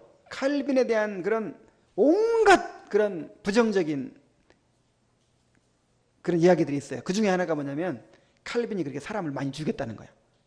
그래서 제네바 시를 장악하고, 그래서 자기의 그 종교적 신념에 어긋나는 사람들은 가차없이 잡아다가 화형시켜버렸대요, 칼빈이. 이제 그런 비난을 받습니다. 심지어 신천지에서도 막 그렇게 칼빈을 비난하더라고요. 또 그런 책이 막 이렇게 두꺼운 게 나오고 막 그래요, 지금. 그 중에 이제 그 세르베투스 사건이 있는데, 이 세르베투스라는 사람은 스페인 출신의 의사요, 법률가요, 신학자였습니다. 그가 20세 되던 해에 3.1실현의 오류라는 책을 출간했고, 또 기독교의 효복이라는 책을 써서 칼빈의 기독교 강요와 전통적인 신학을 공격했어요. 심지어 3.1실현을 가리켜서 머리 셋을 가진 지옥의 개다, 이렇게 비난을 했습니다. 동정녀 탄생이나 유아 세례나 그리스도의 신성 등을 부인했어요. 그래서 카톨릭 법정에서는 이 사람에게 사형 선고를 내렸어요. 근데 이제 사형되기 직전에 리옹 감옥에서 탈옥해가지고 제네바로 온 거예요. 이 사람이 전에도 이제 칼빈과 편지를 주고받고 막 논쟁을 벌였기 때문에 칼빈도 여기 오지 마라, 오면 체포돼가지고 죽을 수 있다. 그러니까 이 당시 상황을 이해해야 돼요. 지금은 완전히 정교 분리가 됐지만 당시는 이미 막 이제 그 정교 분리라는 게 완벽하지 않은 시대예요. 그냥 이 도시 전체가 구약 시대에는 정치와 종교가 완전 분리되지 않았죠. 그런 것처럼 그냥 예를 들어서 누가 이단적인 주장을 하면 화형시키는 거예요. 사형시키고 막 이러는 거예요. 그래서 이제 카톨릭 법정에서 사형 선고받고 사형 당해야 되는데 어디로 도망갔다고요? 제네바도 개혁된 도시, 종교개혁을 따르는 도시지만 그것은 이제 이 시의회라든지 행정당국에서 이것은 법으로 처리를 하는 거예요. 그래가지고 이 칼빈의 교회에서 이 사람이 이제 체포돼가지고 이제 그 제네바 시의회에서 화형에 처하기로 선고를 받아서 화형을 당하게 됩니다. 그런데 이것에 대해서 칼빈이 죽였다 이렇게 이제 사람들이 오해를 하는 거예요.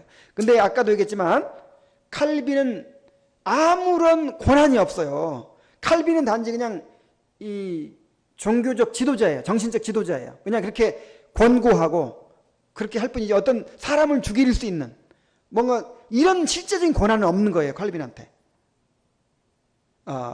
외국인이 더군다나 시민권도 없는 외국인이었기 때문에.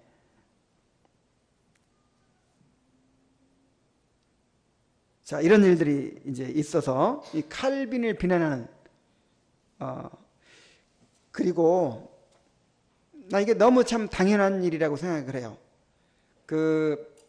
정말 진리를 증거하는 사람은 미움받습니다. 왜냐하면 사람들 삶을 건드리잖아요. 회개하라고 하잖아요. 칼빈이 그냥 사람들이 원하는 대로 그냥 하게 해주고 사람들을 살살 이렇게 마음에 드는 말씀이나 전화 그랬으면 핍박받지 않았겠죠. 대접받고 살았겠죠. 그러나 주님의 교회가 이래서는 안 된단 말이에요. 주님의 교회의 거룩성을 지키고 정말 올바른 복음이 선포되고 성례가 시행되고 권징이 바로 시행되는 그런 교회를 만들고자 하다 보니까 정말 그렇게 제멋대로 방종하는 삶을 살고자 했던 사람들이 반발하는 것이죠. 그래서 시의 유지인데 사는 게 엉망이야. 막 그냥 어디 술집에는 다니고 춤추러 다니고 당신은 성찬에 참여할 수 없습니다. 이런 식이니까 반발할 수밖에 없죠.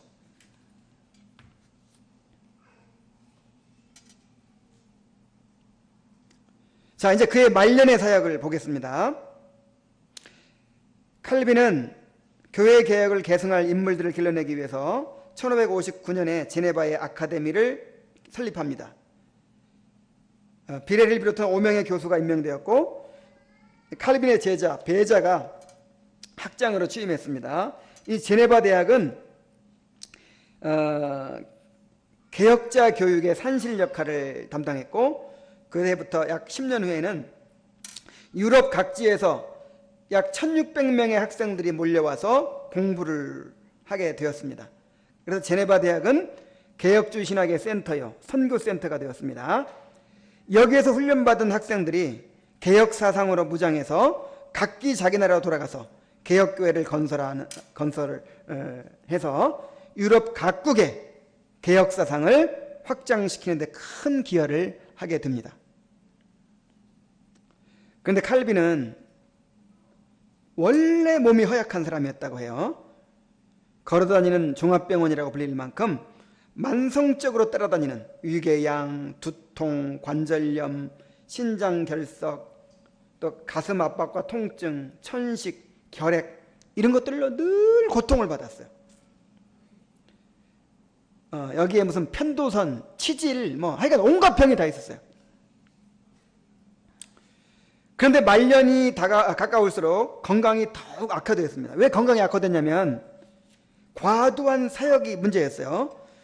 설교를 몇 번 했냐면 일요일에 3번, 해 뜰 때 9시, 3시에, 그 다음에 월수 금요일에 한 번씩 설교가 있었고 나중에는 시의회의 요구에 따라서 이제 매일 또 하게 했어요. 그러다 보니까 일주일에 10번의 설교를 하기도 했답니다. 그래서 평균적으로 1년에 설교 200번, 강의 200번 이런 식으로 했다는 거예요. 하루에 한 번씩은 한 이상씩은 하는 것이죠. 근데 칼빈은 설교를 했다 하면 그냥 대충 하려고 하지 않았어요. 그래서 이제 저녁에 식사를 하고 나면 그때부터 이제 설교 준비에 들어가는 거예요. 계속해서 여러 회의에 참석하고 성도들을 신방했어요. 그리고 남는 시간에는 집필에 전념했어요. 그래서 1559년에 기독교 강요 최종판이 완성되고 20편의 신학 논문을 쓰고 성경 전권의 주석을 썼으며 그 외에도 수많은 글들을 썼는데 그가 쓴 책은 모두 95권에 달합니다. 그는 항상 조마조마한 긴장 상태로 살았어요. 시의회와 갈등 상황이 반복되었고 끊임없이 칼빈을 모함하고 대적하고 비판하는 사람들이 있었습니다. 이러한 상황 속에서 하루에 서너 시간밖에 자지 못하는데 그 잠도 반 정도는 깨어있는 그런 잠이었다고 해요. 그러나 그는 건강이 악화되고 자신의 죽음이 얼마 남지 않은 것을 느낄수록 더욱 사역에 몰두했습니다. 왜냐하면 뭔가 남겨놓고 이렇게 기독교 강해도 완성해 놔야 되고 대학도 세워서 후진들 양성해 놔야 되고 그다음에 말씀을 한 번이라도 더 전해서 사람들을 바로 세워놔야 이제 이 개혁이 교회 개혁이 완성될 수 있는 거잖아요. 그래서 친구들이 좀 쉬라고 하면 이렇게 대답했답니다. 주님이 오실 때 내가 게으름을 피우고 있는 모습을 보기 원하십니까? 이렇게 대답을 했대요. 그래서 한 30분 정도 쉰 거 가지고도 죄책감을 느껴 회개 기도를 했대요. 그는 급속한 건강 악화로 하루 한 끼만 먹으면서도 설교와 강의를 계속하다가 마침내 1564년 5월 27일 55세를 일기로 하나님의 품으로 이제 돌아가게 됩니다. 한 달 전에 작성한 그의 유언장에서 이런 말을 남겼어요. 그러니까 갑자기 죽은 게 아니라 죽음을 죽어가는 거예요. 설교하다가 막 피가 넘어와가지고 설교를 중단하고 내려갈 정도로. 그리고 이제 이제 강의하러 들어가는 그 학교의 계단을 올라갈 수 없으니까 그냥 그렇게 평평한 그런 길로 그런 이제 계단이 아닌 평평한 그렇게 통로를 일부러 만들어 줄 정도로 그렇게 정말 이렇게 몸을 움직이기 어려운 그런 상태로 이제 에서 막 끝까지 이렇게 말씀을 전하고 하다 보니까 죽을 날을 아는 거죠. 아니 곧 죽겠다는 걸 아는 거죠. 그래서 한 달 전에 유언장을 작성했는데 여기에 이제 이런 내용이 있습니다. 나는 하나님께서 우리 주 예수 그리스도 안에서 나에게 주신 은혜를 붙잡고 있으며 또한 나의 모든 죄가를 도말하신 그리스도의 순환과 죽음의 은덕을 받아들입니다.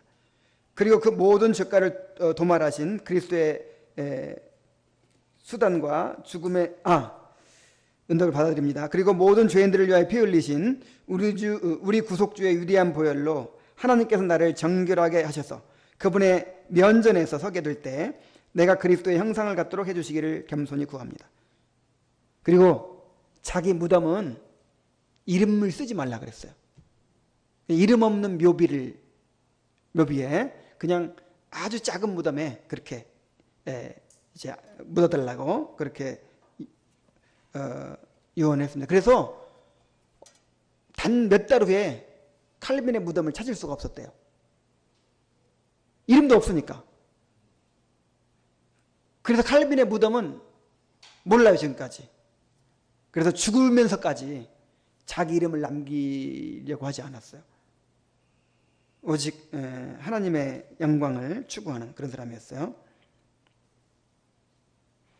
이 칼빈의 이제 영향을 간략하게 살펴보면은 칼빈의 개혁 운동은 이미 그의 생존 시에 큰 영향을 미쳤습니다. 그래서 프랑스의 이제 유구노라고 하는 그 개혁 운동이 있거든요. 그 프랑스의 개혁주의자들 유구노라고 합니다.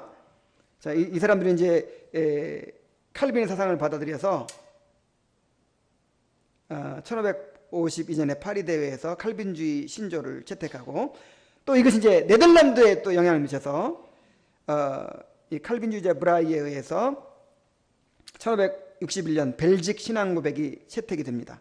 그래서 이제 이 네덜란드 화란이 개혁주의 국가가 되죠. 개혁주의 신앙을 가진 국가가 되죠. 개혁주의의 본산이 되죠. 그래서 스코틀랜드로 가서는 이제 존 낙스가 이 칼빈한테 배우고 돌아갔다 그랬죠. 그래가지고 스코틀랜드에서 장로교를 꽃피우게 됩니다. 그 다음에 스코틀랜드 장로 국가가 되죠. 영국에서는 칼빈주의 영향하에 39개 신조를 채택하고 이제 그 영국에서는 청교도 이 칼빈의 후예들이 청교도라는 이제 무리를 형성하게 됩니다. 그냥 독일 남부 지역은 이제 칼빈주의 일색으로 변해서 1563년에는 하이델베르그 교리문답이 이제 만들어집니다. 또 스위스에서는 쥐리, 바젤, 베른 같은 이제 이런 도시들이 칼빈주의를 따르게 됩니다. 이 칼빈의 영향은 단지 이런 종교계만이 아니에요. 기독교계만이 아니에요. 서양 사회가 중세에서 근대로 변화되던 과도기에 태어나서 서양의 근대화에 크게 공헌했습니다. 그래서 이 민주주의와 자본주의가 형성되는데 칼빈이 결정적인 영향을 미쳤다, 이렇게 사가들은 이야기하죠. 그래서 칼빈을 민주주의의 어머니라는 평가를 합니다. 또 자본주의의 아버지, 민주주의의 어머니, 자본주의의 아버지. 칼빈은 근대 복지사회의 형성에도 공헌했습니다. 그는 재산의 공유제도는 부정했지만 사회가 가난한 사람들의 복지를 위해 힘쓸 것을 강조했어요. 그래서 제네바가 지향했던 복지사회 제도는 현대 서구 사회의 모델이 됐습니다. 칼빈은 근대 과학의 발전에도 기여했고 근대 서양 문화의 형성에 가장 큰 공헌을 한 인물로 평가되고 있습니다. 자, 이상으로 이제 칼빈에 대해서 살펴봤는데, 이 칼빈에 대해서 이제 여러 책들이나 자료들을 통해서 이렇게 간략하게 정리를 하면서, 야, 여기서 그래도 정말 이 칼빈의 생애를 통해서, 야, 정말 이런 교훈을 우리가 한번 생각해 봐야겠다 하는 것이 몇 가지 있었어요. 그 중에 한 가지가 하나님의 주권적 섭리입니다.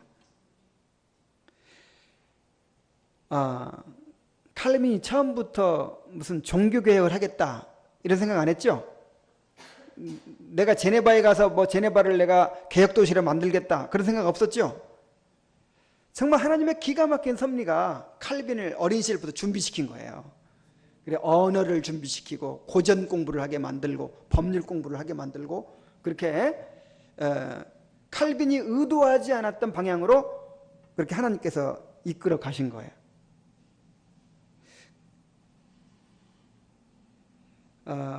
우리 교회가 시작된 거 한번 보세요. 제가 앞으로 향후 5년 내에 교회를 개척한다, 뭐 그런 계획 세웠을까요? 불과 한 달 반 전에도 꿈에도 생각할 수 없었던 일인데 하나님께서 이렇게 우리를 인도하셨어요. 그래서 우리가 이제 미래를 계획하고 준비하는 것은 좋은 일인데,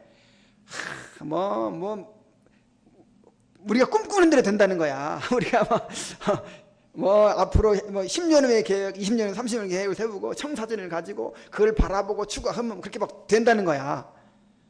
근데 그렇게 됩니까? 하나님께서 하나님의 주권적 섭리가 우리를 이끌어 가십니다. 루터도 처음에 개혁하려고 했어요?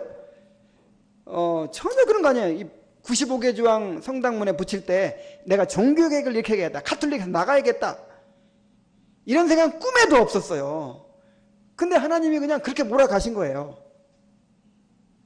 칼빈은 전혀 그런 일을 하고 싶지 않았는데 제네바에 가서 개혁을 하게 만들고, 스트라스부르크에 가서 일하게 만들고, 또 다시 제네바에 가서 또 일하게 만들고, 하나님이 그렇게 인도를 하신 거예요.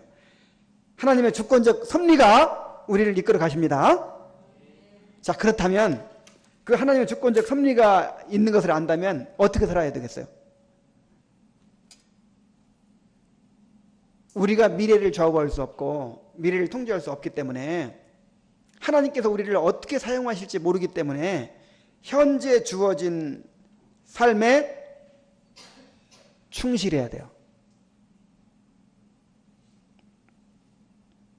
칼빈이 이 법 공부 열심히 했잖아요. 그냥 했다 하면 열심히 하는 거야. 어디서든지.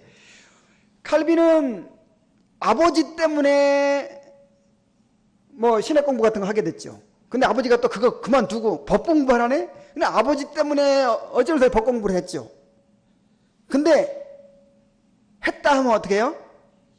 열심히 하는 거예요. 그러니까 나중에 다 쓰임 받아요. 그것 때문에. 그러니까 우리가 하나님의 계획을 모르는 거야. 하나님의 계획을. 그래서 현재 내게 주어진 삶에 정말 충실해야 됩니다. 바로 이곳이 지금 하나님이 역사하시는 자리예요. 다윗은 양을 맡겨놨더니 아유 나는 양이나 데리고 내 인생 썩어야 되나 그러면서 그냥 대충 양이나 발로 걷어차고 막 이러지 않았어요. 목숨을 다해서 그냥 사자와 곰하고 싸워가면서 양을 친 거야. 그런데 이것이 그리고 그 들판을 거닐면서 여호와는 나의 목자시니 내가 부족함이 없으리로다 이런 영성을 키웠어요. 경건을 훈련했어요. 그래서 왕 된 거예요. 요셉은 노예 생활 통해서, 야곱은 라반의 집에서 20년간 그렇게 정말 무의미하게 보이는 그런 일에 정말 열심히 했잖아요. 왜냐하면 우리는 하나님이 다스리신다는 걸 믿어요. 하나님의 섭리를 믿는 사람의 이게 특징입니다. 그래서 주어진 삶에 성실해야 돼요. 그리고 다 기회가 되는 거예요. 그 앙굴렘이라는 그 친구 집에서 피신 생활할 동안 거기서 기독교 강요를 연구했었잖아요. 자, 그 다음에 우리 그리스도인의 삶은요, 그리스도를 위해 고난받는 삶이라는 것을 또 알 수 있어요. 바울에게 육체의 가시를 주셨듯이 칼빈에게 육체의 가시를 주셨습니다. 오직 하나님만을 바라보도록 하신 것이죠.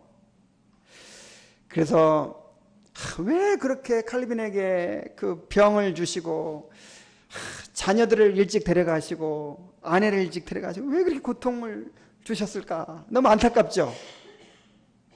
근데 바울에게 주신 육체의 가시처럼 그것이 오히려 오직 하나님만 바라보고 하나님께만 소망을 두고 하나님만을 즐거워하고 정말 이 주님의 사역에 전념하게 만든 그런 기회가 된 거예요. 하나님은 우리가 이 땅의 행복에 사로잡히기를 원하지 않으십니다.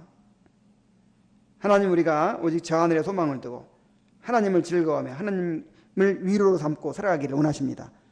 그래서 우리에게 이 고통을 다 거두어 가시지 않는 거예요. 우리에게 고난이 있는 것입니다. 그래서 정말 예수님 잘 믿으면 복 받는 사람들, 칼빈의 삶을 좀 보라고 했으면 좋겠어요. 아니 칼빈보다 더 잘 믿는 사람이 누가 있어요? 자, 예수님 믿는 거는 고난 받는 거예요. 주님과 함께 고난 받는 삶인 거예요. 그 다음에 오직 하나님의 영광을 추구한 삶을 우리가 배워야 돼요. 야, 어쩌면 그렇게 하나님의 영광에 사로잡혀 살았을까요? 마지막 죽는 순간까지 자기가 드러나게 되지 않기를 바란 오직 하나님의 영광만이 드러나기를 바라는 참 정말 이것을 우리가 배워야 돼요. 그 다음에 그 하나님의 영광만을 구한다는 것은 다른 말로 하면 자기를 부인하는 삶이에요. 모두가 하나님의 영광을 외치지만 결국 그것은 무엇으로 드러나야 됩니까? 자기 부인으로 드러나야지. 그래서 결국 신앙은요, 자기를 부인할 수 있느냐 그거예요. 야, 다 결정적인 순간에 자기 고집대로 해버리면 그게 무슨 신앙입니까? 그래서 진정한 회심은 고집이 꺾어진 사람을 말하는 거예요. 자기 고집이 꺾어진 사람이 회심한 사람이에요. 칼빈처럼 정말 차라리 내가 하루에 1000번을 죽는 것 같은 그런 고통을 당하느니 내가 100번을 죽겠다. 그러면서도 가잖아요. 누구의 뜻이기 때문에? 하나님의 뜻이기 때문에. 그 다음에 여기서 제가 이제 생각나는 대로 몇 가지 썼는데, 정말 이게 동역자의 중요성. 그러니까 나 혼자 모든 일을 하는 거 아니에요. 어떤 사람들은 종교개혁 그러지 말고 종교개혁들 그래야 된다 이렇게 주장하는 사람이 있어요. 왜냐하면 루터 한 사람이 한 거 아니에요. 칼빈 한 사람이 한 것이 아니라 독일에서는 루터, 스위스에서는 쯔빙글리, 뭐 영국에서는 뭐 위클립, 또 후스, 하여간 그 이전과 그 이후 막 각지에서 이 하나님께서 개혁자들을 일으키셨어요. 그리고 전부 서로 영향을 받는 거예요. 영향을 주고받고 또 협력하고. 칼빈에게 누가 있었어요? 파렐 같은 사람, 부스 같은 동역자들이 있잖아요. 그리고 이 파렐 같은 사람 보세요. 나보다 나이가 26살이나 밑에야. 새파란 청년이야. 근데 나보다 훨씬 뛰어난 부분이 있어. 그러니까 누구를 내세워요? 아니, 하나님을 내세운 게 아니라 칼빈을 앞세우는 거예요. 야, 이렇게 동역하는 정신, 이걸 우리가 배워야 돼요. 혼자 하는 게 아닙니다. 그 다음에 오직 성경의 정신. 칼빈은 철저하게 성경을 높인 사람이었어요. 철저하게 성경 중심으로 교회를 개혁하려고 했습니다.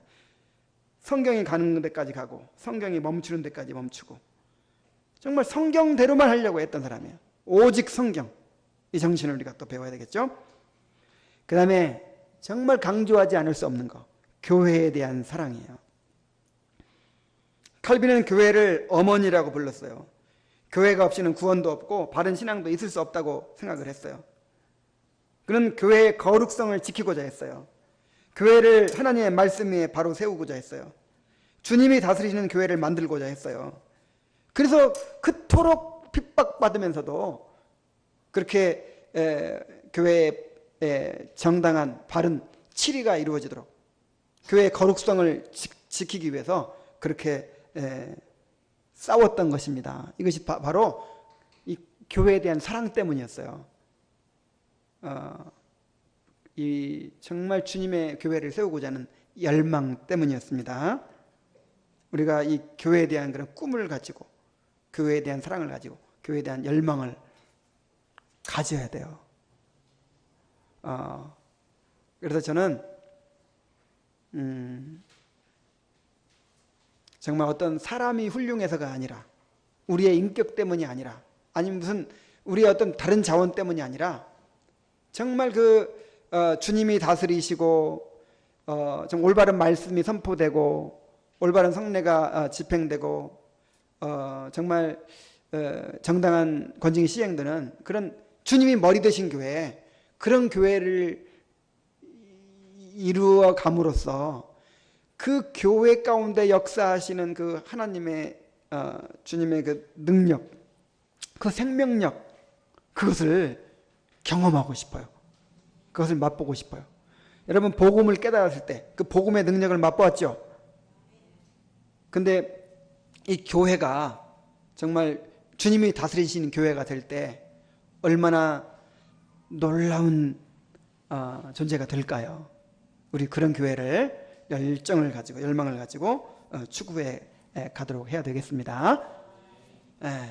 이제 우리 칼빈의 생애를 살펴봤는데 다음 시간에는 이제